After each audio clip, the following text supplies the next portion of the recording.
একজন পুরুষের রোজগারের উপর পর্যায়ক্রমে কার হক বেশি, স্ত্রী সন্তানের নাকি মা বাবা ভাই বোনের? দেখুন, মা বাবার সাথে কারো কোনো তুলনা চলে না হক আদায় করার ক্ষেত্রে। হক আদায় মানে শুধু টাকা পয়সা খরচ করা না। আল্লাহ এবং তার রাসূল সাল্লাল্লাহু আলাইহি সাল্লামের পর সর্বোচ্চ শ্রদ্ধা পাওয়ার হকদার, সর্বোচ্চ ভালোবাসার হকদার কে? মা এবং বাবা। মা বাবার চাইতে বেশি ভালোবাসা পাওয়ার হকদার পৃথিবীতে আর কেউ, শ্রদ্ধার হকদার আর কেউ। কিন্তু অর্থ ব্যয় করার ব্যাপারটা একটু ভিন্ন। স্ত্রী যদি থাকে তাহলে প্রত্যেক স্বামীর উপরে কর্তব্য তার স্ত্রীর ভরণ পোষণের ব্যবস্থা করা।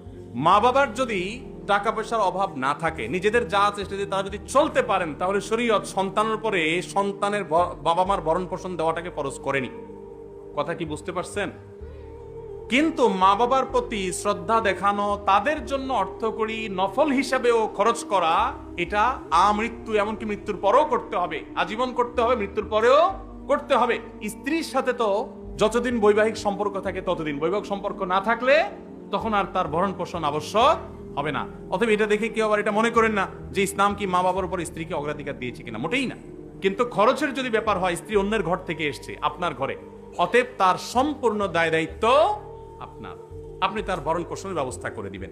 মা বাবা তাদের জন্য খরচ করবেন, যদি তাদের টান থাকে, যা আছে তাদের না হয়, তখন আপনার উপরে কর্তব্য হবে তাদের জন্য খরচ করা। আপনি 10,000 টাকা ইনকাম করেছেন, মা বাবার কোনো ইনকাম সোর্স নাই, আপনি না দিলে তারা আর খেতে পাবে না, অন্য কোনো সন্তান নাই বা তারা দেয় না, তখন আপনি স্ত্রীর জন্য যদি 5,000 খরচ করেন, মা বাবার জন্য আপনাকে 5,000 খরচ করতে, 5,000ই খরচ করতে এমন কোনো কথা নেই, তাদের ভরণ পোষণের ব্যবস্থা করতে হবে। কথা কি বুঝতে পারছেন? তাহলে তাদের না থাকলে তখন আবশ্যক হবে, আর স্ত্রীর থাকুক আর না থাকুক, সর্বাবস্থায় স্ত্রীর ভরণ পোষণ স্বামীর উপরে কর্তব্য।